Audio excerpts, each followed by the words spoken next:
Did you miss or what the hell was that? No way. It's on fire. September 7th. This is a sensation. The loudest emergency in Russia, in the skies over Moscow. Air defense mistakenly attacked a passenger plane, the Minsk-Moscow flight. The pilot's last words: "We're on fire. We're being shot down by our own."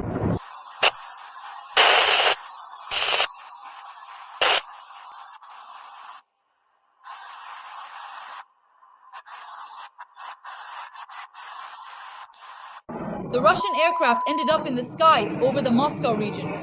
A Pantsir missile mistook it for an enemy drone. The explosion occurred during the approach to land at Sheremetyevo.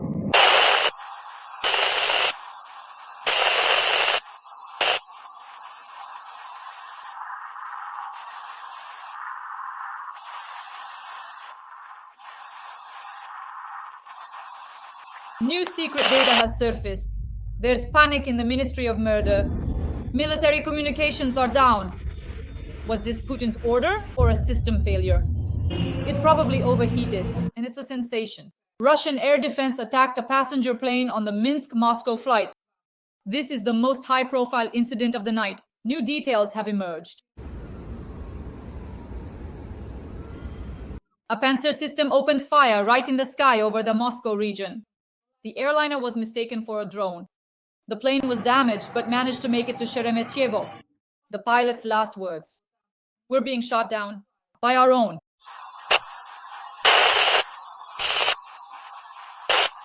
And this in particular is a very important aspect that we need to consider and understand fully. This is not an isolated incident. Overnight, there was a wave of explosions and fires all across Russia. Russian air defense is now firing on its own targets. Shells are continuously falling on residential neighborhoods, causing significant damage and fear. An apartment building has tragically caught fire in the Moscow region, with flames engulfing multiple floors. Apartments are also burning fiercely in Pushkin, indicating similar devastating incidents. Furthermore, there's a substantial fire at the thermal power plant in Penza, which is a critical infrastructure facility, raising concerns about power supply and environmental impact. The city is in blackout, and this is already the work of friendly Ukrainian drones. The power plant is on fire. So that's the substation there. The defense forces struck an aircraft factory and a plant producing air defense missiles for the occupiers. There was also a direct hit on the aircraft plant where MiGs are assembled. A lot of them are flying toward the city. But as I understand it, in Dubna, the significant Kronstadt plant, where various types of drones are actively produced, has been attacked once again. Meanwhile, in Tula, there was a notable series of impactful strikes on the Specialized Design Bureau, where advanced air defense systems are meticulously developed. Strikes have been recorded in Kursk, Tula, Tver, Moscow, the Moscow region, and Dubna. The Russians are in a panic. And most importantly, in Belgorod, a Russian air defense missile. It also hit a residential building. Today is one of the most shameful episodes in the history of Russian air defense. They shot down their own passenger plane. Who gave the order? Why is the air defense operating blindly? And who's next? While Moscow is busy putting out fires, Pantsir systems on high-rise buildings are firing indiscriminately into the sky. Today we have with us the well-known military analyst, Colonel Roman Svetan. He will explain how this is even possible and what it means for Putin and the front. And what happens next?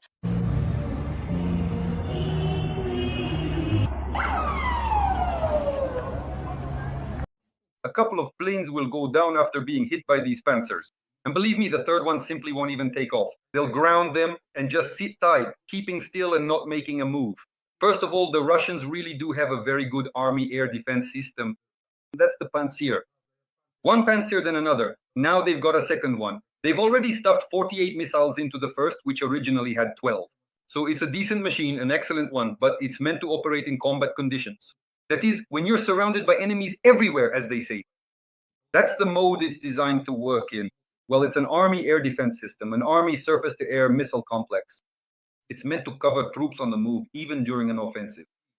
It's used precisely for cover, when everything that moves is shot down, because everything is considered hostile. And these Pantsirs, they're good machines, but I'll say it again, they're army mechanism. They put it on a civilian airfield. But only the Russians could come up with something like that. That is, to use such a good machine in this way to destroy any flying object, no matter what kind. And it even has cannons for drones. Well, the first Pantsir has cannons. So they work pretty well. And the same goes for the missile. The missile has a range of up to 20 kilometers. Within a radius of 18 to 20 kilometers. It can pretty much shoot down everything. And these Pantsirs are deployed by the Russians at airfields, on rooftops, even on the Ministry of Defense building. They installed this Pantsir. Naturally, if it starts firing in all directions, let me repeat, it's supposed to operate in the field during an offensive against the enemy when it's covering its own troops. But here, they're putting it on a high rise in the center of Moscow. And where is it going to shoot? Yeah, it'll end up firing at the high rises.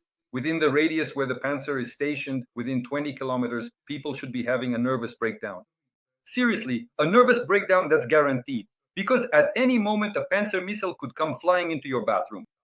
Just imagine, you sit down and suddenly, hello, good evening, we're from Ukraine. That's pretty much how it happened this time, by the way. We had a massive attack, which was problematic, I'd say, in terms of efficiency. Most of the time, we've said that just firing at Russians in all directions doesn't really make sense. After all, they have those same Pantsir set up and they shoot down most of it. It's better to strike at a single location. Nevertheless, they hit Kronstadt, which is in Dubna. There's a really serious facility there. First of all, Dubna is one of Russia's technological centers north of Moscow, about 140 kilometers away, if I'm not mistaken, from Moscow. But still, the nuclear research center is located there, one of Russia's main ones. You'd have to actually go there and see what they're running in circles, protons with neutrons. They run them in that direction, clockwise or maybe counterclockwise. It's the same situation here. In Dubna, at Kronstadt, they assemble components and units for Russian aviation and rocket technology. They should have shut that place down a long time ago. It would be better if all our drones, for example, went to Dubna and took out one or another target there. Both of them need to be taken out. But for now, we're talking about the barrage. Nevertheless, this barrage strike on at least a dozen targets, well, for the Russians, nervous breakdowns are guaranteed, 100%, because they scattered, firing the same missiles in all directions. They even tried to shoot down their own plane. They failed to do it. Just imagine how clumsy they are. They couldn't even shoot down a civilian plane. Well, I mean, if you look at it from this perspective, of course, there's sarcasm here on one hand, but on the other, it's also an indicator of the technical capabilities of these types of strike systems. And as for whether the Pantsers will hit civilian targets, that's 100% certain, until they're stationed in civilian areas. In residential neighborhoods, they'll definitely end up hitting high-rise buildings. So get ready to be hit by your own side. But they're used to it. Russians are already accustomed to that. Friends, please like this video and share your thoughts in the comments about the Pantsir targeting a civilian plane and civilian sites. Once again, this is very important. Russian air defense is firing on its own people. Everything is falling onto residential apartments. High-rise caught fire Moscow suburbs. Fire in Pushkin 2. Fire Penza's CHP plant. City in blackout. Belgorod air defense missile hit residential building. Dubna. Kronstadt enterprises. Drones produced. Attacked. In Tula, there have been a series of strikes on the design bureau where air defense systems are developed. Strikes are being reported in Kursk, Tver, the Moscow region, and Dubna. And Russia is in a panic. Roman Igor, regarding Tula, we struck the design bureau there where air defense systems are developed. Well, you can also use drones to target the design bureau. It's still in an open area, meaning it's not underground. It's not a purely military facility that's buried deep, the kind you can only reach with concrete piercing warheads or ballistic missiles. But the Russians do have some pretty serious design bureaus. There are design bureaus, including some in Tula, but most of them are in the Moscow region and the Moscow Oblast. That's why I always mention Moscow. Although there are some in Tula and a few other cities up to the Urals, at least there are several cities with design bureaus involved in developing aviation technology, missile technology, and of course, ground-based strike systems. But the main innovative developments now, which are related to drones, control systems, and new warhead systems. In other words, this is an entire process that needs to be destroyed at its root. And so when it comes to design bureaus, well, it makes sense to use a drone. A drone, how much can it carry? Well, 50 kilograms in a backpack. Well, it won't do anything. To a military facility buried 3 floors underground, well, nothing will work out. A design bureau can be In a penthouse where the designers are, they like to get some fresh air, and then a fierce beaver comes flying in, both fierce and a beaver at the same time, from here and from there. But in reality, of course, it's better to use drones against oil refineries. Against oil refineries, believe me, even a single drone, if it gets through and completes its mission, can inflict extremely serious damage. Why? Because an oil refinery is practically ready to catch fire on its own. All it needs is a match. And here, 50 kilograms of explosives could fall on its head. Roman Ilyich, regarding Dubna, where the Kronstadt enterprise was attacked, where they also produce drones. We've talked more than once about Dubna, that there are nuclear facilities there, nuclear research sites, but we keep attacking there constantly. How important is it to carry out these strikes? And you always say that the strikes need to be effective. So do we actually need to almost completely destroy the facility? The floor is yours. Well, you're right. Even though you're a woman, you've grasped the main idea. Exactly, what's the point of wasting our drones if there's no efficiency? So let's say we produced 100 drones. First of all, people chipped in for these drones. They were manufactured, purchased, and delivered to the troops. After that, target designation happens. They fly off in all directions, but there's air defense at the site. They have those same Pantsir systems stationed there. So the Pantsir, for example, is loaded with 12 missiles. So if you send the 13th drone in, it will get through and complete its mission. The Pantsir will shoot down 12 of them, or however many it can. That's why it doesn't make sense to just send them off in all directions. Sending a bunch of drones, 5 per Pantsir system, that's how they'll shoot them down. What's the efficiency of that? In other words, when there's no efficiency, then the question arises. It's just the disposal of drones. That's what it comes down to. I've already explained it in simple terms. That's how every air defense system works. There's what's called the saturation coefficient of the system. So in order to exceed this saturation coefficient at a single point, you need to send about twice as many drones as that coefficient. If there's a single Pantsir system, just to put it simply, if there's one Pantsir and it has 12 missiles loaded, then with one salvo, roughly speaking, it can shoot down 12 drones, which means you need to send 24 drones there. And then they'll accomplish the combat mission. But as it is, they just sent 5. Only in the information flow can Dasha and I confirm, yes, there was some kind of drone flight somewhere. But as for the efficiency, like I said, even you are already clearly identifying that. Efficiency is important, and that's much more important than the informational message itself. About someone flying somewhere and someone shooting at someone else somewhere. So the military, there's absolutely nothing to it. There's a bit of showmanship here, but believe me, performers have never won wars. Wars are won by the military, who plan combat missions, allocate enough forces and resources for each mission to achieve a certain level of efficiency. And now, at least when it comes to target designation, they're just using some theatrical tricks and nothing more. They made some announcements, teased some things, collected money for tickets, and then everyone scattered. Like gypsies, but only in the worst sense. Roman Igorovich, here's another batch of information. Last night, the Lukovici aircraft plant in the Moscow region of Russia was attacked. This was confirmed by PRSNBO. They specialize in the production and modernization of MiG-29 and MiG-31 fighter jets. Their modifications? They are also involved in the development of new combat aviation models, in particular projects of a next-generation frontline fighter. These are quotes based on the MiG platform. It is also involved in the modernization cycle of Geran drones, wrote Andriy Kovalenko, head of the Center for Countering Disinformation of the NSDC of Ukraine. What do you say? And this, in fact, confirms our point. Look at what the CPD people are saying. A plant producing MiGs was attacked. As a military man, I immediately have a question for these performers.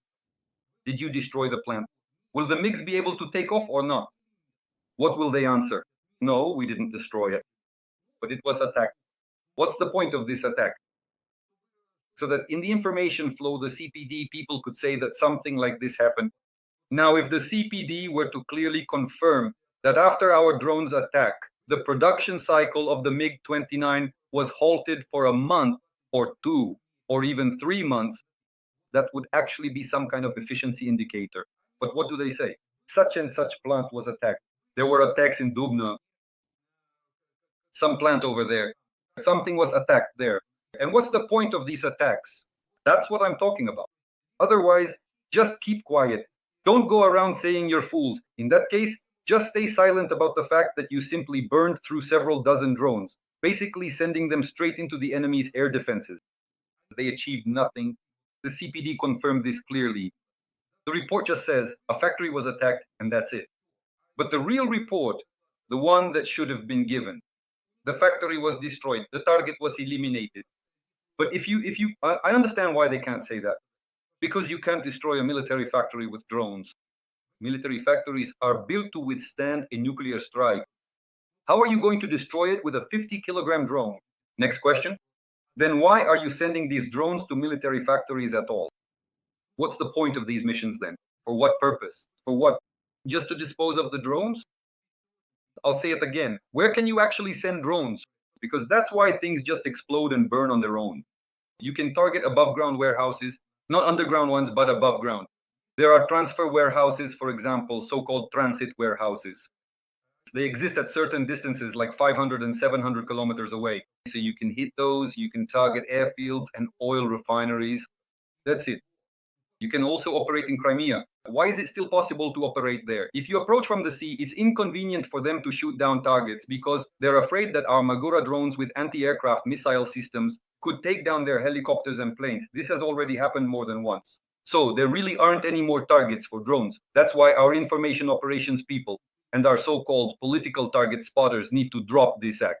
In the end, let the military handle target designation and allocate enough forces and resources to destroy the given target. And believe me, when the military does the calculations, there are certain coefficients they use when they figure out how many drones need to be sent, say, to destroy that same target in Dubna, then we won't hear anything else about it. We'll hear that 100, 150 drones entered Dubna, and believe me, nothing will be left there. At least for this particular task. But just sending them out to be destroyed for no reason, well, what can I say? No matter how much we talk about this, everyone is starting to mention it now. Our political leadership is exposing itself far too obviously these days. Such great target designators they are. Of course, it's not even about target designation. They've started an interesting trend. They coordinate the target. Some targets get approved, others don't. That's all there is to it. Those who are for the approved targets, they didn't pay up, as they say. Most likely they paid for the approval. Remember that old joke when a traffic cop checks your documents and keeps saying, not allowed, not allowed, not allowed. Then he sees a 10. Oh, now it's allowed. Go ahead. It's pretty much the same situation here. That's how it looks, at least from an analytical point of view. But as for how it really is, well, that's a matter for counterintelligence to handle. The disposal of our drones wherever they end up. Roman Grigorievich, considering the aviation collapses, can we assume that the time will really come when Russian Pantsir systems will shoot down their own civilian planes taking off from Sheremetyevo or Pulkovo? A couple of planes will crash after being hit by these Pantsirs, and believe me, the third one simply won't take off. They'll ground them and everyone will just sit quietly on their butts and not move anywhere. They'll take the train up to the Urals, and only after the Urals will they fly. Well, how far is it to the Urals? 2,000 kilometers. They'll rattle along, it's not a problem. Every voice matters. Join our community, support independent journalism and help us bring you the truth from Ukraine. Become a member of Ukraine Today. Join us now. Successfully demobilized, commander of the 155th Separate Marine Brigade, Colonel Ilyin Sergey. No details are being disclosed, but everyone is saying it's Karmov, ISU, GUR, SPU. They will find every war criminal no matter where they are. And the Chief of Staff of the 155th Separate Marine Brigade, Colonel Bashkardin Leonid. Roman Lvov, the floor is yours. This was a strike on the headquarters of the 155th, and in fact, there was a repeat strike as well. And as a result, almost the entire command of the 155th Brigade was wiped out, along with the former brigade commander, who at that time was, and now you could say already the former deputy commander of the Russian Black Sea Fleet. So they really took out a lot of them. About a dozen high-ranking officers were eliminated then. For the Russians, this kind of action is actually very beneficial. For us, they have a deep bench of reserves. Everyone wants to become an admiral, a general, and so on, and the like. So in a way, you could say we help them. Help the enemy climb the career ladder. But in reality, the 155th Brigade, they've already been wiped out 649 times.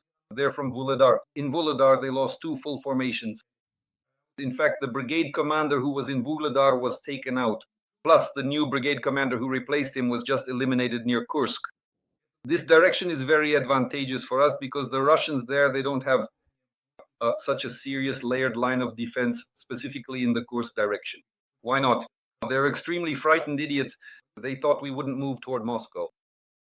That is, in the Bryansk, Kursk, and Belgorod regions, there is no defensive line like, for example, the Surovikin line in Zaporizhzhia or Donbass, which has been built up over 11 years. These extremely frightened idiots just don't have it. They cover this direction either with naval infantry or paratroopers. The naval infantry is mainly the 8th 10th Brigade. The Marine Brigade is the Crimean 155th, and the Marine Brigade is the Vladivostok one. There was also the Caspian Marine Brigade from the Caspian and several other units there, plus the Ivanovo paratroopers. It turns out there are paratroopers in Ivanovo, or rather there were. In other words, they gathered up the last guys and sent them to Kursk. Now in Ivanovo, they'll have to set up an LGBT community because there are no men left. But something has to be done because the women in Ivanovo are unbelievably beautiful. So that's the kind of disposal happening through the Kursk direction, right along the route where even the leadership of the 155th Brigade was wiped out. These are Glushkovo, these are Elgov, these are Rilsk, these are Korenevo, these are Chetkino. In other words, these are the rear areas of the Russian corps that's now still trying to shuffle around somewhere in the Sumy direction. Since January, Russia has lost 100,000 soldiers killed. Not total losses, but killed. US Secretary of State Marco Rubio, after meeting with Lavrov. Give your assessment of this political statement. Well, if Lavrov confirms such losses to him, then at least Rubio can be believed. He wouldn't just say something like that for no reason. The question is, in what context is he saying all this? After all, they're still trying to stop the fighting by giving up our territory. In other words, under capitulation terms. A ceasefire at this point, according to Rubio and his associates, meaning Trump as well, would be a capitulation for Ukraine. That is, it would mean Russian forces maintain control over the occupied part of Ukraine. That's more than a fifth. Over 20% is already under occupation. So in this context, when fears are being stoked like this, then you can see and understand that we are simply being pushed toward capitulation, toward the loss of territory, sovereignty, territorial integrity, and so on and so forth. I think there's no point in paying attention to such statements. Why? Because Ukrainians will not stop. This concerns Ukrainians Cossacks. Yes, they have never given up their land to anyone. Land and freedom are the main slogans of our people, of our grandfathers and great-grandfathers. So we will definitely carry out our combat mission all the way to the state border. That is, after we reach the state border, we will destroy them. Part of the Russian army, by that time, God willing, with the sanctions from Maliuk and Budanov, we will destroy Russian oil refineries and the Russian economy will collapse. That's when we'll talk about the losses of the Russian army and we'll confirm them. And believe me, they won't be in the hundreds of thousands. They'll be in the millions of Russians. God willing. Dear audience, once again, please like this video. Share your opinion, your analysis in the comments, and write a few words to our duo with Roman Grigorievich. We work for you 3 times a week, and that's very important. Roman Grigorievich regarding We Don't Stop. So, we've come to an important topic, occupied Crimea. Now, I will provide you with a series of information for analysis and discussion. 2 powerful explosions were heard in the Krasnoperekopsky district, according to subscribers of Crimean Wind. Next, a missile launch in the Jankoy district at 11:25. A loud explosion was heard in the Krasnoperekopsky district. Russian air defense was active in Jankoy. The attack by Ukrainian drones is reported to be extremely powerful in occupied Crimea. There is a massive 26-kilometer traffic jam before the Tachenka bridge at the exit from Crimea. Right now, Puskorosi Roman Grigorievich, our attack on Crimea continues. At the very least, I think our drone specialists have gotten involved with the shawarma vendors and the 26-kilometer traffic jam. Can you imagine how much money they're making right now at the exit from Crimea? And now even corn sellers have joined in. So, this whole Crimean process, we understand it perfectly well. They're going to make a fortune. They really are. That is, by getting a certain cut from these shawarma vendors, you could make even more, or at the very least, buy more drones and send them where they're needed. But seriously, of course, there was an attack on Crimea last night. Drones were coming, missiles were coming, and yes, Neptunes were being intercepted there. Russians on social media were freaking out at night, saying everything there would be wiped out. Not everything, though. Mostly they were targeting the anti-aircraft missile systems. By the way, it was the air defense system that tried to intercept them, and specifically the air defense system that is located in Jankoy. Why is it always near Jankoy? We've talked several times about strikes near Jankoy. Why is that? There's an airfield there, a tactical airfield mainly for army aviation, helicopters and so on. They reload there. So that's where the air defense system from the SAM is located. There are S-300s, S-400s there. Since we've already taken one out, they've deployed it again. And that's why people constantly hear activity, arrivals and departures in the area of Krasnoperekopsk and around Jankoy as well. This is exactly the work of the Russian air defense, which covers the Kesh direction from the northwest. And that's why it's very important for us not to slow down the pace of our strikes. In other words, at least every other night or every 2 nights, we need to strike at the enemy's air defense, including in Jankoy, to completely wipe it out. That attempt was made, and today drones were sent in. I don't think this will be the last time. So little by little, we're getting closer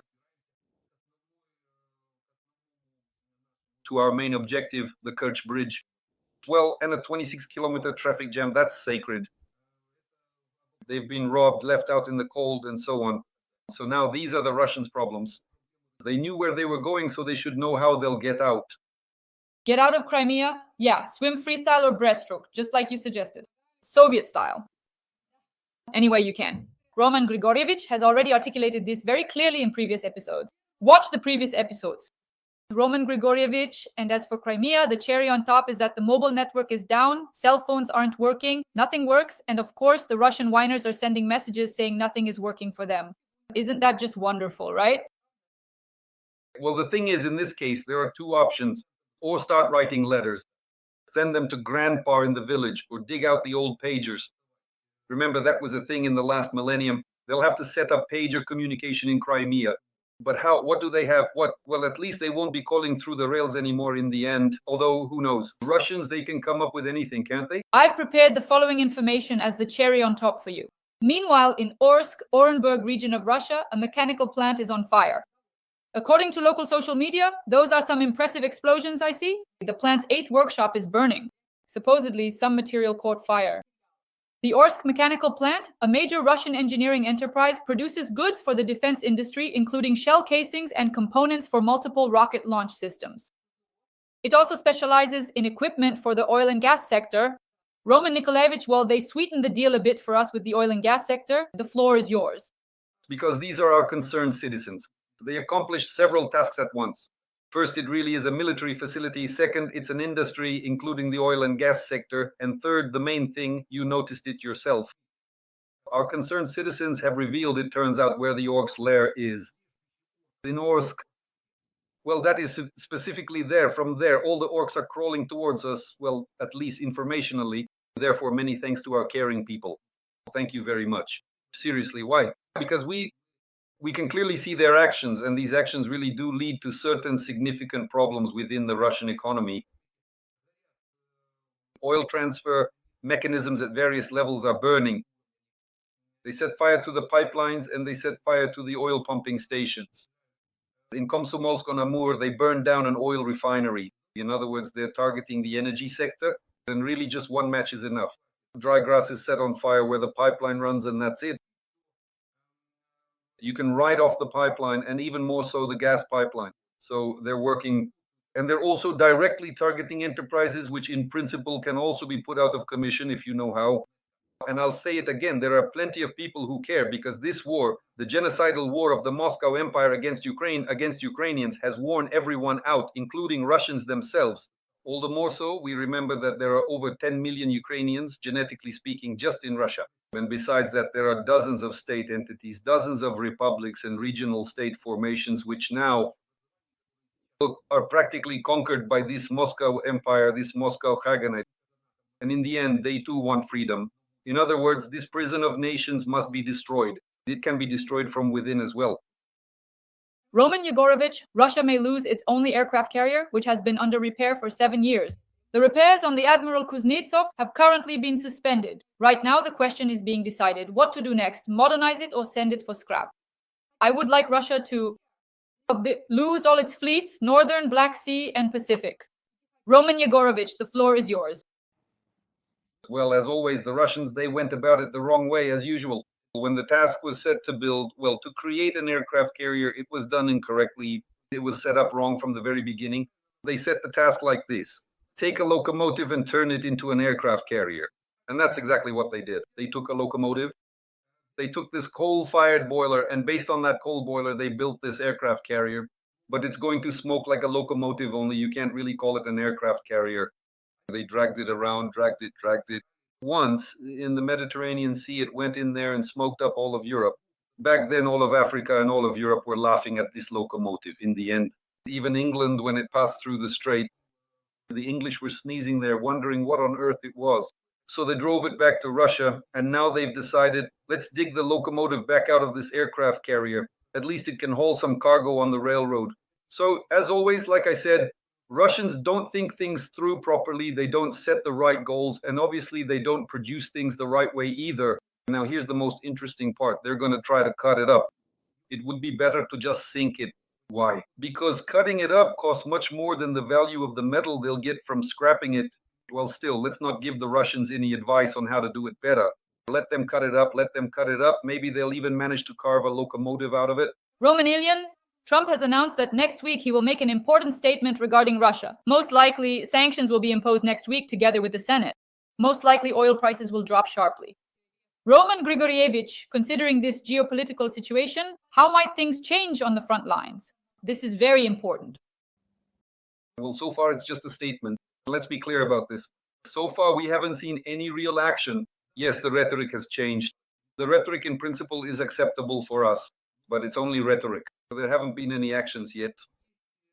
There is, let's say, only one positive point, but only after a serious negative one. After Trump stopped us, when it comes to arms supplies, he has now slightly unblocked them, so to speak, and wants to look like a great winner.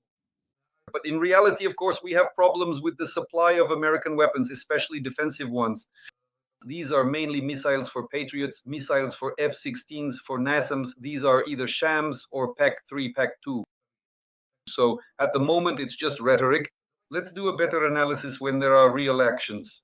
What can we analyze if this actually happens? If under the PDA program we receive at least one batch from the new deliveries, meaning from the new program, there are still several $1 billion left. And Trump can, in principle, without any problem, just by signing an order, give us equipment under this program. That's what we'll wait for. When that happens, then we can say that with Trump, it's not just rhetoric, but his actions have changed as well. That's the first point. Second, the purchase of weapons from America using the NATO budget. For us, that's again a good thing in terms of concrete actions, but that still hasn't happened yet. Here, the issue is most likely related to Germany's decision-making. Right now, we need to focus on the Germans. The Germans will be leading this process. Moreover, the purchases will be made for us using their own funds, European funds and NATO funds. There are three aspects here: German finances, European Union finances, and NATO. These are different sources of funding. And with these funds, American weapons purchased can be supplied to us. Although, of course, it would be better for us if it were European, so that they would keep all of it there. The most economically sound approach is for them to keep it in Europe. At the moment, we can only analyze the intentions of the American administration to address the shortage of equipment and ammunition in the Ukrainian army. The intentions are good, there are no questions about that. The question is, let's wait for action. Roman Grigorievich, for the conclusion. In Russia, they are expecting drone attacks, but not from outside the country, rather from within Russia itself. Sources from the VCHKO GPU channel reported that in Moscow, security forces have been put on heightened alert due to possible attacks. All defense and shelter systems have been brought to a heightened state of combat readiness. FSB officers have been deployed to duty almost in full force. Well, it's right to be afraid. Why? Because how long have we been talking about this? It's the second year now. You just go to the market, buy an FPV drone, attach some explosives to it, send it off, and complete a combat mission. And when it comes to oil refineries, that's a whole different story. With a single grenade, you can burn down an entire plant if you know where to hit. With a single grenade, you can shut down a metallurgical plant if you blow it up, say, with an FPV drone, or directly blow up the oxygen workshop. So there are these critical points at every plant, at every enterprise, and those who care know them very well. As for what mechanisms are used in these kinds of actions, well, every concerned person chooses for themselves, mainly just to avoid getting caught by the Russian FSB, Russian police, gendarmerie, or whatever you want to call them. And these are the mechanisms that are being used. Today, for example, we discussed how in Orsk, at the center of the Russian movement in Orsk, a factory burned down, or at least a workshop did. So that's right, not in terms of preparation, but yes, in the near future, this process will intensify. It's already intensifying, but concentrating certain means of destruction in one place is very important for us. It's the same as with aviation, with drones, all concentrated in one spot. And right now, the best option for everyone who cares is to gather in Moscow as well. Moscow needs to be burned too. That is, Moscow and Muscovites, those who make the decisions, who practically drain all of Russia, need to understand this. They suck out every last drop they can. They should be the ones to feel this war. And not just the war against Ukraine. This is also a war against Moldova, the Transnistrian Republic, a war against Georgia. We've seen this very clearly. The war in Syria, it's the Russians. Wherever Russians get involved, some kind of war always starts. Burning Moscow, a perfect ending. Dear audience, we work with Roman Grigorievich 3 times a week. Monday, Wednesday, and Friday for audiences all over the world. On my YouTube channel, Dasha, Roman Svetan, a well-known analyst. Roman Grigorievich, thank you, and see you again on Monday. Goodbye.